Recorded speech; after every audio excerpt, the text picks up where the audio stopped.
Hello, everyone, and welcome. I am Jeff Blankenburg, and welcome to another episode of Alexa and Friends. Today, I have the good pleasure of having Spyros Matsoukas here with me. Spyros, thank you so much for joining us. Hi, Jeff. It's nice to be here. Welcome, welcome. So, as I warned you before we started this, I have a couple of, I call them silly questions that I'd like to ask you, and there's no way to really prepare for these. So I feel like it's probably makes sense to just go ahead and ask them, and we'll see how you respond, I guess. Okay. So my first question for you, I don't know if you've had an opportunity to watch any of the recent superhero movies that have been out, or maybe you read comic books as a kid. But I like to ask people, if you could pick out any one single superpower for yourself, what would that superpower be? Yeah, I mean, I grew up, reading the Marvel comic books, and so I'm familiar with different types of superpowers. But Great. I think one that I kind of find more useful is the one I saw in the X-Men movies. There was one character that was able to kind of slow down time.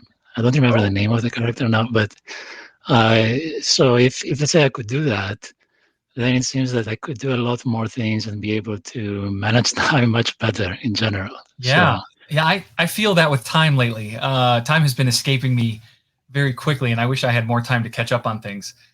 So the ability to slow down time, I mean, that kind of goes like, if you think about somebody like the Flash too, who I know is from the DC world, but right, the Flash is super fast, but it also means that he can slow things down to whatever speed he needs to slow them down to.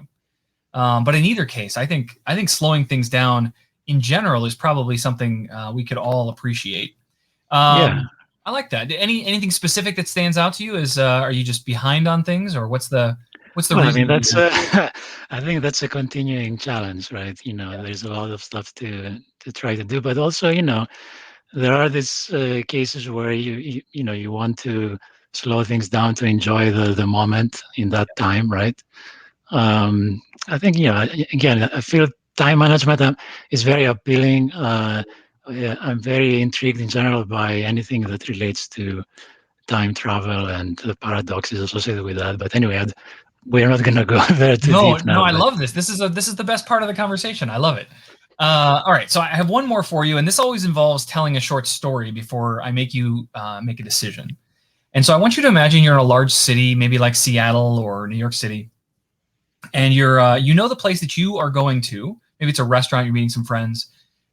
It's one block over, and so your options are: you could walk all the way down and around the city block, but right near you there's an alley, and you can see the restaurant that you want to go to through the alley. And it's a well lit day. mhm, There's nothing scary or sketchy about okay, that alley itself. And so you decide, you know what? I'm just going to go down the alley. So you cut down this alley, and as you get about halfway there, at the other end of the alley, the direction you're headed, emerges a giant horse-sized duck. So imagine a really, really large duck, right? And he looks a little aggressive. He doesn't look friendly. And so, as any good, smart person would do, you stop immediately in your tracks, you turn around, and you head the other direction, only to discover that that end has been sealed in by 100 duck-sized horses. So little tiny horses, right? Very silly. So my question to you is, knowing that you now need to get out of this alley, but you're trapped on both ends, which direction do you choose to go, and why?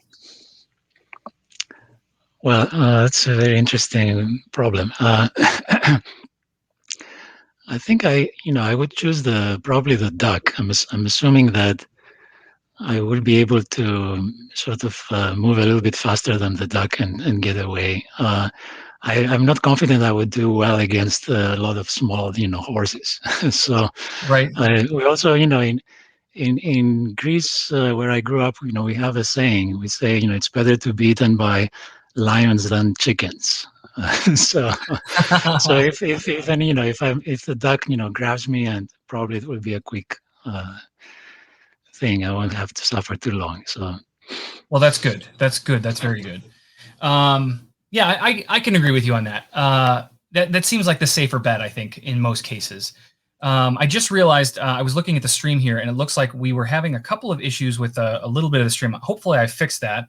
And so, for our producers behind the scenes, I'd love for them to let me know whether or not we got that solved. But in the meantime, thank you for entertaining me with my silly questions. What I'd like to get into now is kind of your background. So as people may have guessed, maybe from your name or your accent, you grew up in Greece, and I know you have a master's degree in computer engineering. But I'd love for you to kind of take me through the journey. Where did you start? How did a lot of this go? Because I know you kind of got interested early in conversational AI and some of this pattern matching stuff. So I'd love to understand more about that. Yeah. Yeah, I think my interest in computers started when I was in high school. I think I was around 15 years old. My best friend was at the time taking a course in programming outside of school, and I found it interesting. So I started reading about programming languages, BASIC in particular. And it was coincidental that at the time my uncle was getting into trying to use computers in his business. And he gave me a computer to use at home. So it was an Amstrad CPC 664 that it had the one block basically that had the integrated keyboard and the floppy disk drive. Yeah. And that was a springboard for me. I mean, I learned a lot using that computer. I spent a lot of time programming various things, games, computer applications. I remember also I had written a program for organizing recipes that I had submitted to a magazine in Greece related to computers. It wasn't featured ultimately in that magazine, but it was a good exercise for me. Yeah, that's interesting. When I got into computers early as well, one of the first applications that we really looked at in my household was also management of recipes. Oh, interesting. That's very interesting to me. I think that was one of the first things that people realized. Like they have all these very specific recipes written down on note cards and things like that, and they thought, well, this is a great way to store this, right? I can print it. I can easily hand it out to people. Yeah, I think it's very useful. I mean, right now, if I look at how I manage my recipes today, they're basically pieces of paper bundled together. So yes. So even this day, I think I could use something better. But anyway, so yes, so that kicked off my interest in computers. I applied to study at the University of Patras, that they had a new program in computer science at the time. And when I got in, I started studying computer architecture, operating systems. I was very interested at the time also in building computers from different parts and optimizing them for performance. And I think later during my studies, it was a 5-year program. I got in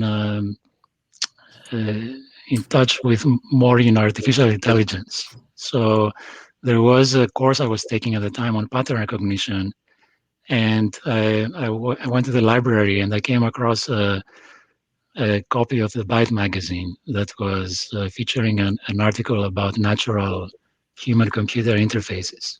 Yeah. And so that's where I learned first about automatic speech recognition and speech synthesis. And just to give people a little visibility into how long you've been thinking about this, when, like you said, you had that copy of that magazine. When was that? I was 1992, probably. Oh my goodness. Almost 30 years ago. Yeah. Right. So, wait, stop. Did you just say 92 was 30 years ago? The 90s were 15 years ago, my friend. I'm sorry. Okay. All right. So you had this magazine. Sorry, 1992. This is a long time ago, and you were looking at human-computer interfaces. Yeah. So then I got excited about speech recognition and the applications, especially thinking that it could improve accessibility to computers, for people with disabilities, and more generally, better access to computers. So that drew me into taking more courses into artificial intelligence. Actually, as part of that pattern recognition course, I built a prototype phone recognition system using feed-forward neural networks. So Wow. that was fun. And then, I think even my master's thesis at that program at the University of Patras was in AI. It had to do with theorem proving. And then I applied to graduate school in the US. I got accepted at Northeastern University Nice. and then continued my studies there. But at the time, there was no sponsored research program in AI at Northeastern. At least I wasn't able to get a research assistantship working on that. And it took a while to find something, relating to AI. So I was actually teaching courses on how to use Microsoft Word and Excel and this kind of computer applications. Nice. It was interesting. Nice. So Northeastern's in Boston, right? Yes. I am absolutely amazed when you look at MIT and Harvard and Northeastern and a few other schools that are right there. I mean, that is absolutely a hub for the kinds of technology that we're talking about, right? I mean, I know Amazon has some offices there that are specifically focused on a lot of this technology. Are you based there now? Yeah. I'm based in Boston. Okay. I live about 30 miles west of Boston, and at the time when I was studying at Northeastern, uh, there was an opportunity to work in a local company that was actually doing research in speech recognition, and that I was very fortunate to come across that opportunity. Um, so that was BBN Technologies, Okay. and I did while I was doing my graduate studies at Northeastern. I worked for about 2 years as a research assistant at BBN, doing research in speech recognition. And that's where I learned most of the things I know on speech recognition and speech technology in general. I was very, lucky to work with pioneers in the field like John McCool and Richard Schwartz. Um, and also, BBN was participating at the time in programs that were sponsored by the government, by DARPA specifically. Nice. And I got to submit systems that competed with other participating teams in so-called DARPA evaluations. So you can think of them as benchmarks of speech recognition technology. Yeah. Um, and so that was another learning opportunity there. Very, very, very good opportunity to learn. Um, so worked on speaker adaptation more specifically. Then in around 2004, I also had some opportunity to work with Rohit Prasad, who is now the vice president of Alexa AI at Yeah. Amazon. Yeah. We've had Rohit on here. Yeah, so Rohit and I worked closely on one of the systems that we submitted for the DARPA years program. It was the real-time submission for speech recognition, and we had a lot of fun together. We always look for opportunities to work more closely in the future. But then we work on different teams, different things at BBN. I was focusing for some time on statistical machine translation. Um, then I worked on speaker recognition and language recognition. And when Rohit moved to Amazon, I think it was 2013. Shortly after that, I followed just to get that opportunity to work again closely with him. Yeah. So And 2013, I joined in 2016. But at that point, Alexa had already been out. So you came over in 2013 with all of this knowledge about conversational AI and a lot of the research and learning that you'd mentioned. But that was way before the first Echo device was available. So what was that early day look like? I mean, obviously it had to be very quiet and kind of hush hush, but what was the work like? yeah, so actually, when I joined the team, before joining, I didn't know what I would work on. It was very very secret project, Right. um, and the team was very small. Initially, we were focusing on building one device. It was the Amazon Echo. There was not even Alexa as a concept at the time, and so particularly we were focusing on improving the wake word detection and speech recognition accuracy on that device. Okay. And that was a very challenging problem because we had to deal with far field speech, meaning that it's a distant speech, right? So the Mhm. user might be trying to interact with the device from across the room, and then you had to deal with phenomena like reverberation and background noise and music, or background speech, which is even more challenging. And there was no representative publicly available data to use for that kind of problem.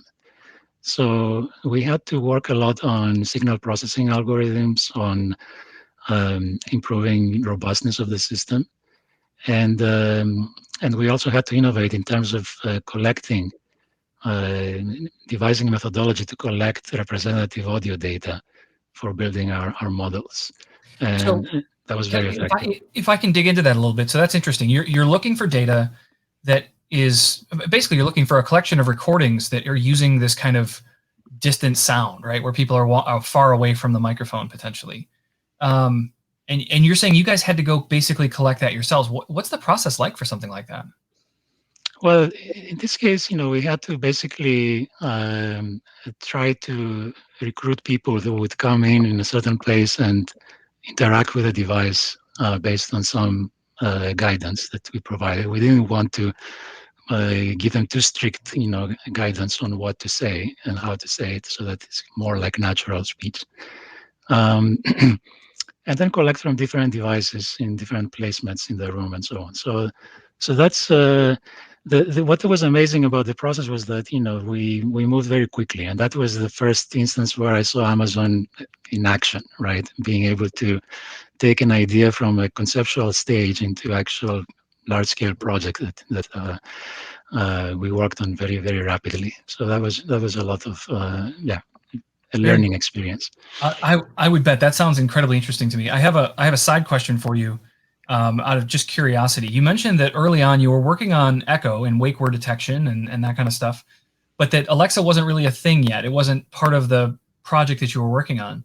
So if you were working on wake word detection, were you working on the words like Echo and Amazon, or were there other wake words that you had played with? Yeah, Especially when you were doing all that data collection? we had different candidates, and Echo and Amazon. I think Amazon and Alexa were the top two, candidates at the time. So um, we did, we had user studies. We did things to decide, which one to go with. Ultimately, we decided with Alexa. I think it was the right choice. Yeah, agreed. But that was the wake word. I think the concept of Alexa as a voice service that enabled natural voice interactions across a range of device and different device types. That really materialized after we launched the Echo device, and we saw the interest from the public. Got it. And so, so after that, after we did that, I started focusing more on other parts of the system, um, specifically on natural language understanding. Oh, cool. Uh, and that was useful to have that experience from a previous work at BBN on machine translation and other kind of projects. So on natural language understanding, I worked more on the problem of multi-domain understanding. So we had different domains like music and news and shopping and so on. So trying to make sure that we are able to understand customer requests across a variety of those domains and be able to scale functionality that we developed across those domains easily.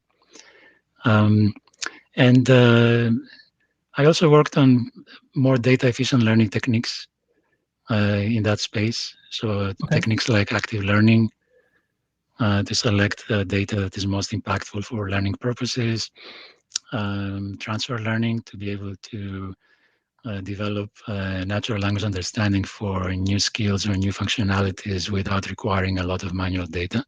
Interesting. So can I ask about active learning? That's an interesting concept that is not something that I've been presented with before. So is this the concept that you have, let's say you have 100 entries in your data, and you have some engine, some machine learning, something that's saying these 45 are really useful and these 55 aren't? Is that kind of the concept? Yeah, I think you can imagine if you have a large corpus of annotated data, you can probably identify a subset of that is the minimal subset that can cover all the different types of phenomena that are of interest to model and be sufficient to achieve good performance. So I think the point is that, yeah, it's always true that more data is better, but if you're able to identify what is the most valuable or impactful data, especially if you have a large amount of data to sample from. I think that's it's very useful so that you don't waste annotation resources on data that doesn't, give you a lot of value in terms of modeling Cool. capability. And then the natural language understanding stuff that you were working on, did that translate's the wrong word, but did you use that across any other languages? Yeah, actually, we did, and of course, initially we started with English, but then as we expanded to other languages, it was very useful um, to use techniques like statistical machine translation to be able to port um, uh, bootstrap natural language understanding for a new language. For example, if we wanted to bootstrap for German, we could use English to German machine translation system to take the annotated data that we have in English and translate it, create an initial corpus for German, and then build our NLU model on that so that we don't have to wait for new data to come in and label it and so on. So that was an accelerant for porting the system to new languages. Got it. So in the 7 years you've been here, that sounds like some of the stuff that you worked on early on. What were some of the other focus areas that you had as you were getting into this?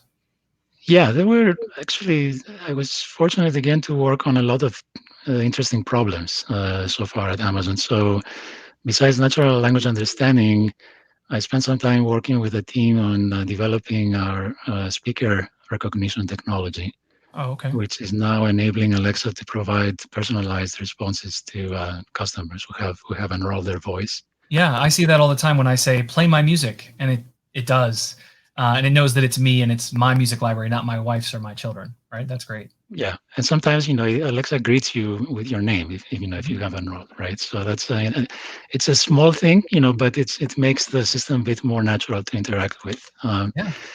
The other project I worked on was more in the direction of self-learning.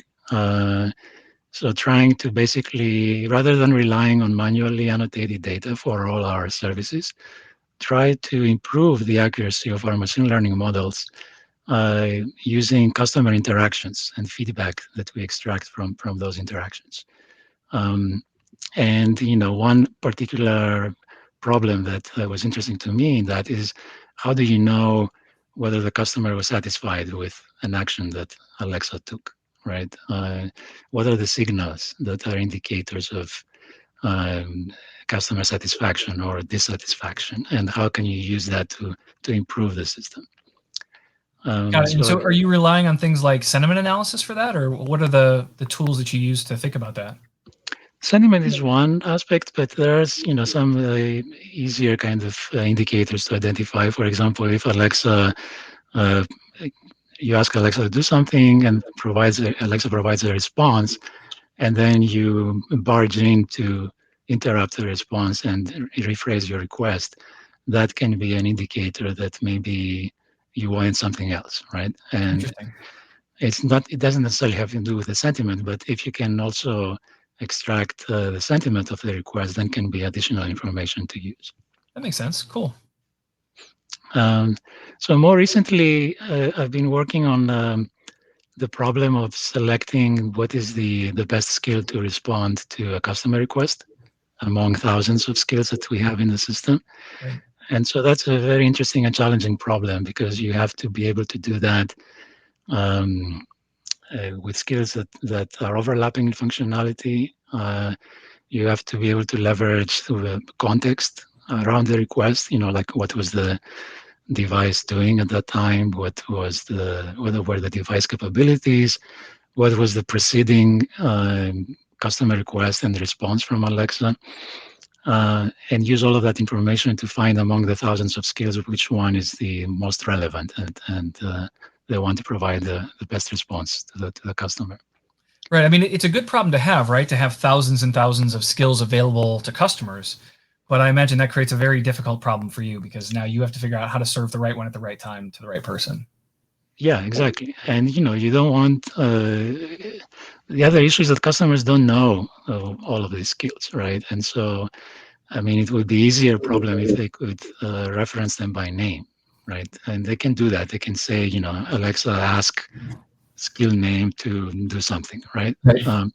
But if you have hundreds of thousands of skills, customers typically don't know what's available, or they forget to use the name, and so we wanted to have a system that is more natural and enables the customers to access the functionality they want or get the information they want without having to remember special invocation phrases or skill Right. names. Right. It should be incredibly natural, right?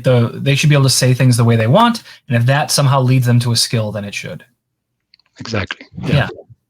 That's great. So, are there any other procedures or methodologies that you guys are approaching to think about how to better serve this stuff for customers?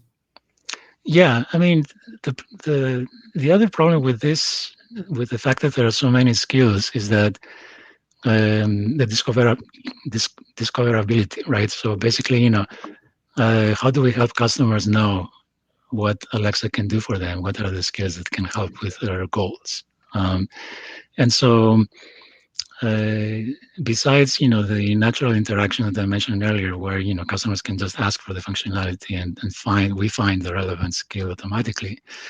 The other thing we can do is to proactively make recommendations of skills that may be relevant at the moment, right? So maybe if we can infer what is the customer's latent goal, given the current interaction, can we make a suggestion for a follow-up skill that can satisfy that latent goal? For example, if the customer asks Alexa how long it takes to steep tea, right?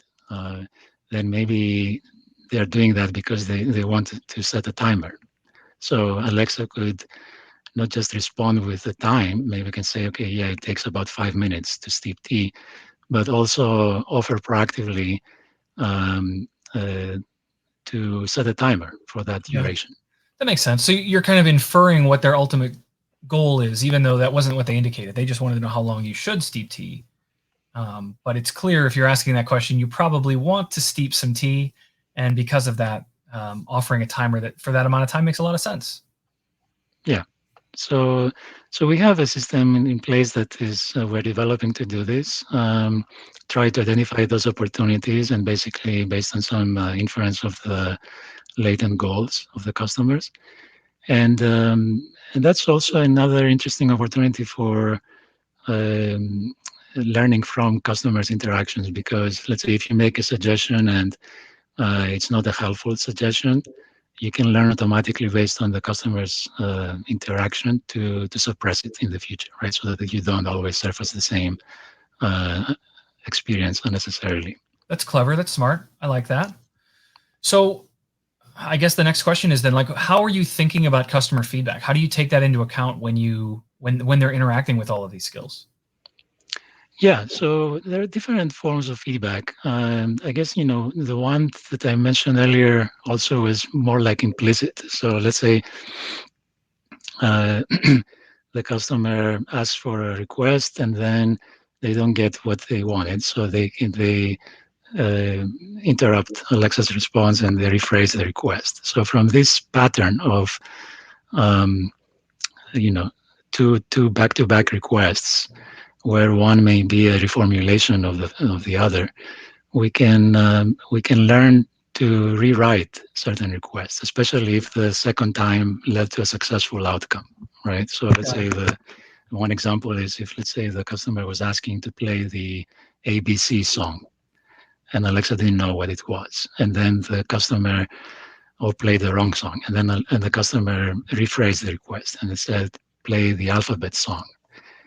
And that was successful because the customer listened to that song until it ended.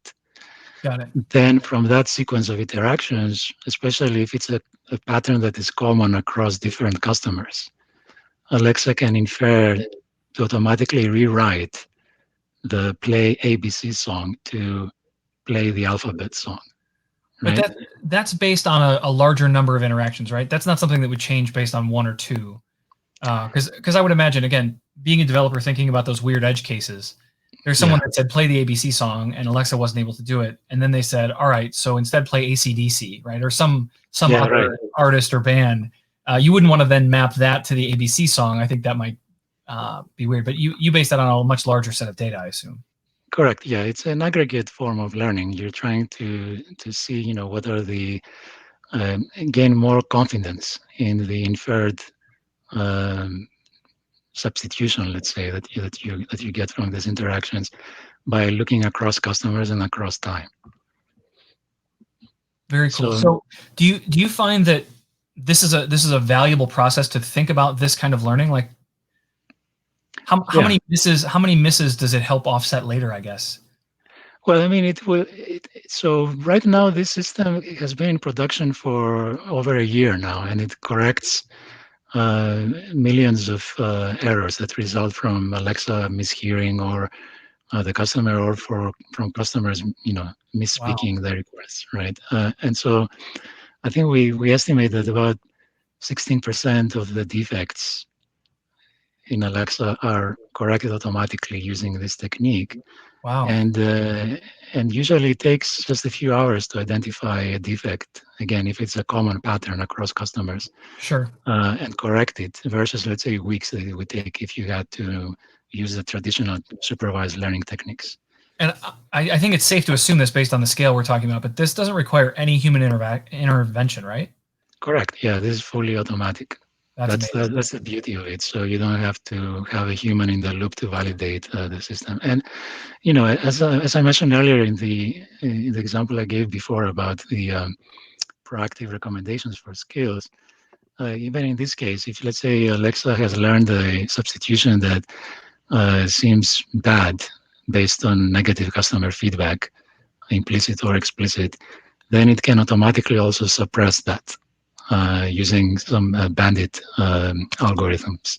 So there are, again, different ways to automate this learning. On one hand, from learning new kind of substitutions from the customer interactions, and also learning, which ones to suppress or reinforce based on the customer feedback.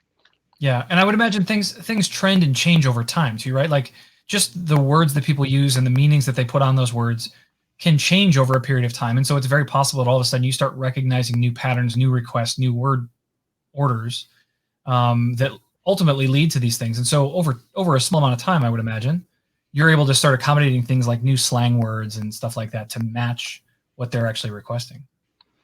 Yeah, I think that's true, and there are opportunities also to learn more interactively from customers as well. So, yeah, agreed. No, that's very interesting. I always wonder on machine learning engines like this, whether one person has the power to influence, like if they went out of their way to just repeat a pattern over and over, that would mislead the machine learning, or if a small group of people decided to try to be effective in that way. I think we probably have some safeguards in place for those kinds of mischief as well, but I always wonder about that when I see something that's completely driven by AI machine learning, to be able to say, well, what would it take to influence that, right? No comment needed there. That's just an observation of mine. I always wonder about when I see these kinds of algorithms. Yeah. So you recently authored a paper for ICAST 2021, and it's on speech emotion recognition. Is that right? Yeah, that was some work that the team was working on emotion recognition did. It was basically using relying on unsupervised pre-training, using contrastive predictive coding to help build more accurate models for predicting emotion. All right, so tell me more about that. I'd like to understand that better.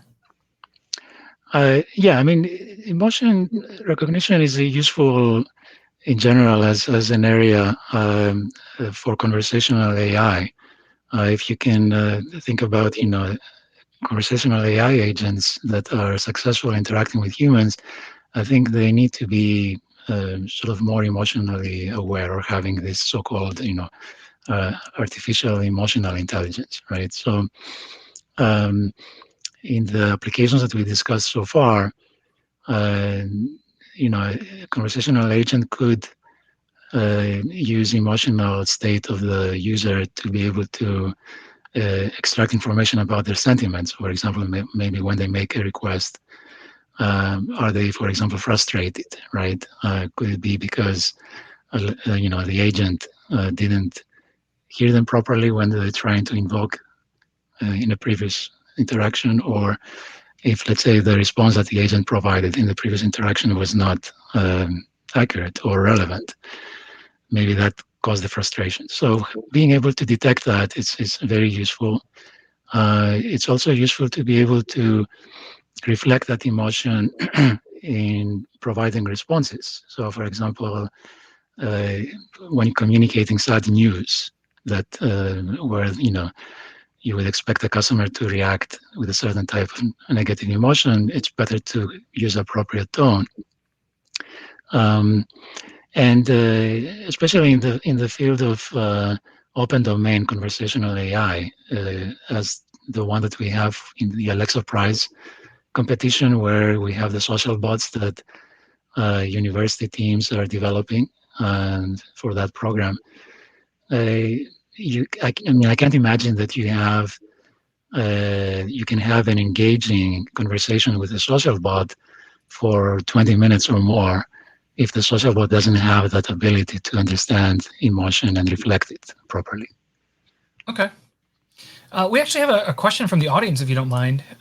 It's about the Alexa Answers website.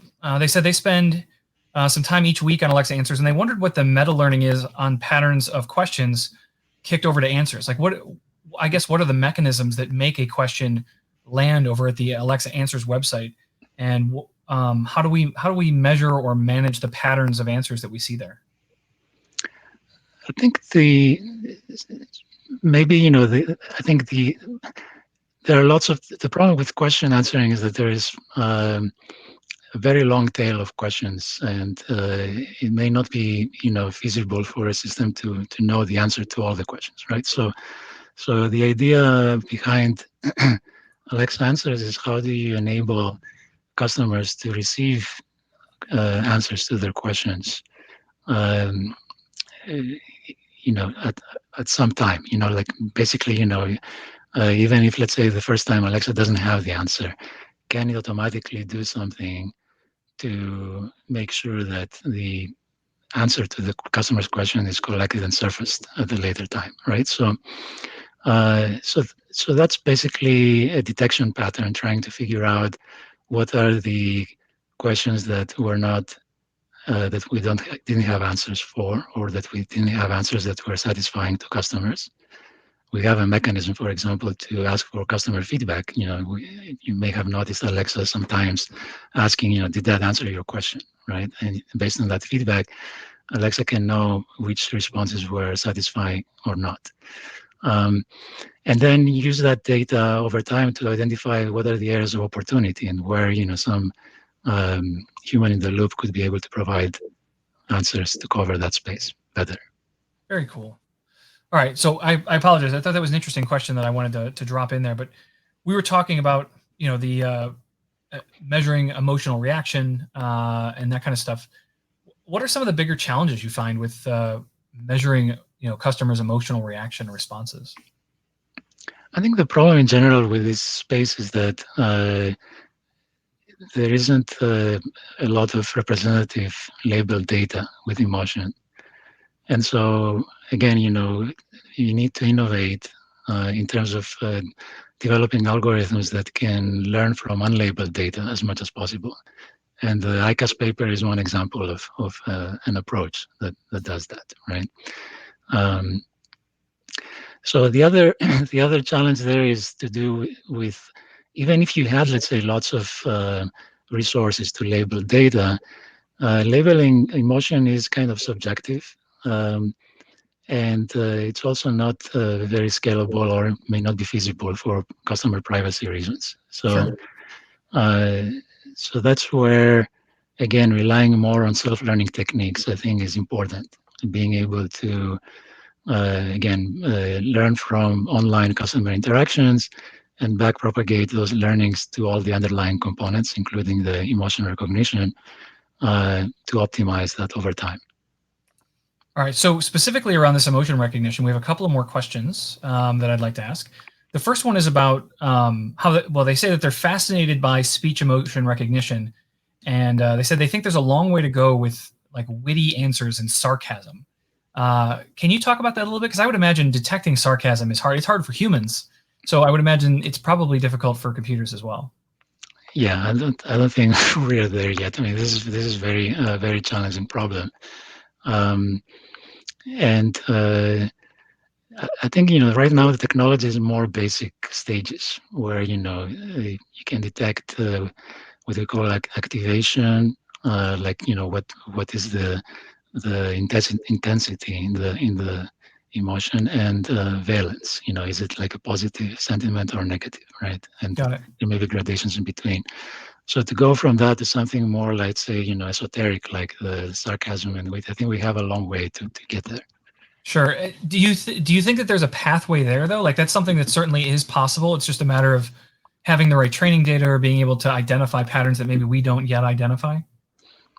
I think it's possible. I mean, again, if humans can do it, I would expect machines that in the future with more, elaborate training and better algorithms to be able to do it as well. Um, but but yeah, it's one of the areas of um, sort of the holy grail in artificial intelligence to be able to understand uh, human behavior and human Right. emotions at a very high degree, including the sarcasm, as you mentioned. Right. That always seemed to me to be a very challenging problem, sarcasm. So you said something there though that was really interesting to me, which is if a human can do it, I expect a computer will be able to do it eventually. Uh, that's a powerful statement. That's not something that I've ever really considered was a position someone would take because I think that there are an infinitely large, hard number of problems that humans can do without any effort at all. But I like the deliberate confidence that you have that we can solve these problems. It may take time, but we can do it. That's almost really refreshing to me to hear because it to me again, not being a machine learning expert by any means, I dabble. It's incredibly encouraging to me to think that someone that is educated and as experienced as you is willing to say, like, yeah, we'll get there. It'll just take time. It takes data. It takes algorithms, but we can do it. I love that. Yeah, I mean, that's why I work in this field. I mean, if I if I don't have that kind of vision, That's true. That's what's the true. That's point? true. Okay, so you're almost 8 years into your tenure at Alexa, and you've obviously seen a lot of what's gone on here. What do you think are the things that have, for at least for you, have changed the most since the early days?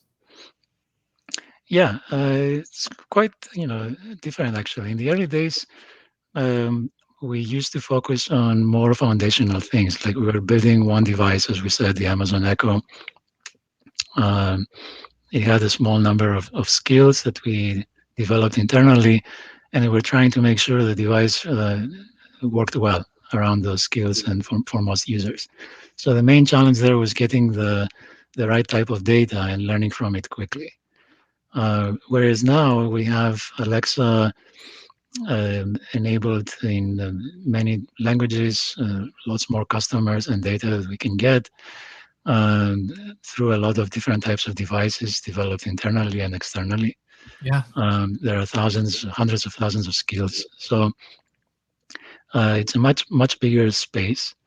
And now the challenge is more on scaling our processes, and systems, and being able to learn automatically without relying as much on manual annotation, as we said earlier. Trying to work more, learning directly from customers, um, and also being able to enable in self-service manner, enable our partners and developers to build new devices and develop, highly accurate experiences for customers to interact with low cycle time and high throughput.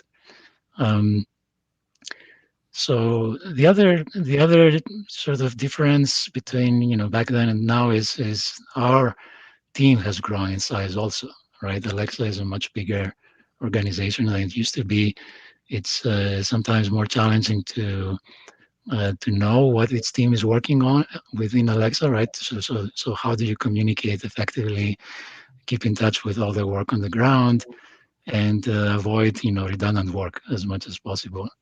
And how do you enable these new disruptive ideas to happen in production when you have customers who rely on Alexa delivering a consistent, robust experience, right? So that's another Right. kind of challenge. Right. No, agreed. It's one of those things where once you have your software in the world, you have to be able to continue to maintain and run that, but also try to advance it. Right. They often say it's you're changing the tire on the car while you're driving it. Yeah. Yeah, Exactly. that's hard. All right. So one of the things as we head towards the end of this interview, which by the way, this has been fantastic, Spyros. Thank you for joining me today. I like to talk about the future. And one of the things that I'd like to get your thoughts on are when you think about the field of conversational AI, where do you personally see it headed? And what are you most excited about? Yeah, I mean, it's there's a lot of interesting trends in the field, and some of the most exciting things, of course, have to do with nowadays we have these large pre-trained models that can help the system learn new tasks with very little data. Often we refer to this as few-shot learning or zero-shot learning, right? So you've trained the system on lots of data without explicit labels many times. That's the unsupervised pre-training. And then you present a new task with maybe one or a handful of examples, and you're good to go. Now the system can do a new task. So that's one exciting area. I think it's a fantastic opportunity, and continuing that research is very important. The other areas I can think of is, one has to do with multimodal experiences, so being able to fuse information from different types of sensors and modalities like audio, visual, touch, to create more immersive natural experiences with customers. And we have some work that we are doing on what we call natural turn taking, which enables customers to interact with the system without having to speak the wake word all the time, right? So Oh, just interesting. you can imagine Alexa being able to not only hear the customers but also see what they're doing, whether they're looking at the screen, uh, to sort of assess the device directedness in their interaction. Interesting. Can provide these more natural interactions in the future.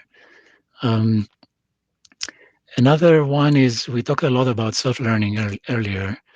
Um, as part of that, I think having more interactive kind of um, teaching with customers is very important to enable that. And we have some effort in that space where customers can actually teach Alexa new concepts, right? So, for example, a customer could say, Alexa, set the living room light to study mode, right? And Alexa could ask, okay, what do you mean by study mode? Can you teach me? And then you can say, well, it's 60% brightness. And from then on, if you reference that study mode or similar expression, Alexa can recall that setting for you without having to explain it again. So again, that space, I think this is a small example, but I think it Right. illustrates a bigger space of opportunity where this kind of interactive teaching can take place across customers too. Very cool. Um, and then the last one is there is a lot of improvement in computing hardware, and that has enabled some on-the-edge machine learning applications. So I think that's also an interesting trend, especially in terms of lowering latency and enabling privacy-preserving machine learning. Got it.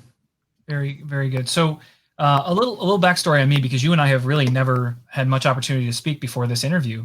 I graduated with a degree in psychology and then found my way into the world of computer science. And looking back, I feel like a lot of the things that I have an opportunity to interview people about here, machine learning, AI, computer learning, all of this stuff is just so remarkably interesting to me that I wish it had passed in front of my face when I was in college, because I think I would have instantly gravitated towards this. But I live in the world that I am now. So for those people that are watching this or that are interested in potentially joining the Alexa team, maybe they're scientists already somewhere else. You've had a good career, 8 years already at Amazon. What do you do when you're looking for new researchers for your team? Yeah, it's a good question. I mean, there is a few attributes I look for when recruiting people. So one thing is I like people who are problem solvers, and being able to think on their feet and take a new problem and propose a solution to it. Even taking a problem that has a solution and try to simplify that solution. So that's problem solving skill is important. And aligns with our invent and simplify leadership principle at Amazon. Amazon, we have 14 leadership principles that are relevant and guide our work day to day.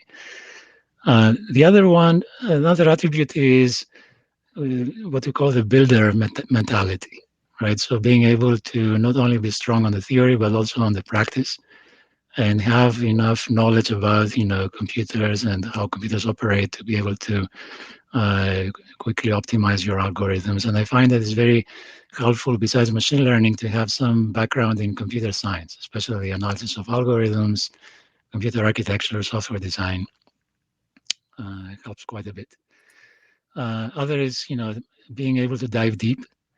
I like people who have what I call a data obsession, that are not afraid to, spend hours looking at the data, trying to sort of find a needle in a haystack. Yeah. And what else? It's important to have good communication skills, especially at Amazon, because we use written documents to communicate ideas and also to share progress updates with teams. So that's very important. And finally, the other aspect that I like in people who I recruit is sort of insistence on higher standards, especially in terms of having the right baselines to run their experiments and compare with. So often it's not good to have a good idea and implement it and run experiments with it, but also making sure that you compare to the right standard, right? So take the best available baseline at the time, evaluate against that, and then analyze the results to make sure that you have the right conclusions and the right opportunity to go after. Being a good scientist, right? I like that. Yeah. That's very good. All right. Well, Spyros, I want to thank you so much for joining us today. I know, in addition to the paper that we mentioned earlier from ICASP, you also have published a number of other papers and blog posts, and all that stuff can be found at amazon.science, which is our science website.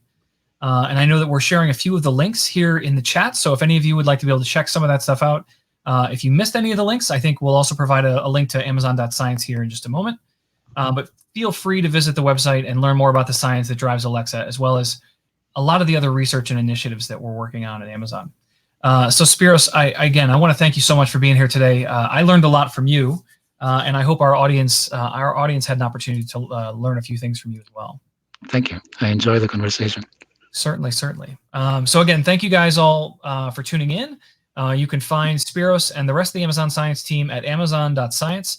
And with that, as we sign off, I'm going to leave you with a short video about what it's like to work at Amazon Science. Thank you guys all for tuning in. We'll see you again next week. One of the things that I love about working for Amazon as a data scientist, I get time to research ideas, come up with proposals, develop solutions, and really innovate in my role.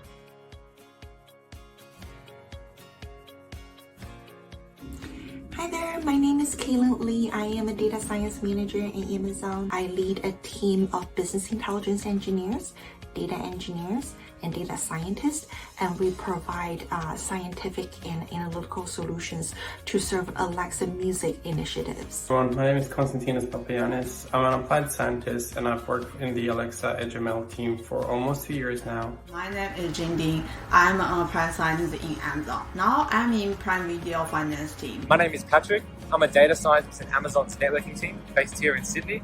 My name is Julian Pachon and I am the director and chief scientist for Amazon Last Mile. Scientists and Amazon owners, the fun part of my job is to turn data-driven evidence into business decision makings. We love trying out new ideas. For example, this could be a new way of slicing the data. It could be a new tool to process the data. It could be another methodology for comparison purposes, or just a whole new business problems to solve. Customer obsession help us make sure we're focusing on actual customer needs, things that customers would use in their day-to-day lives and that would make their lives better. We're not limited to the problem we want the project to solve. We also think about how this project can benefit other Amazon team or the open source community. As a science team, the principle that I value the most is invent and simplify. Our job is to innovate. We need to constantly look for new ways of how to do things. And so we experiment a lot. In the experimentation, we also fail a lot, but we aim to fail fast. And when we do that, then we drive innovation.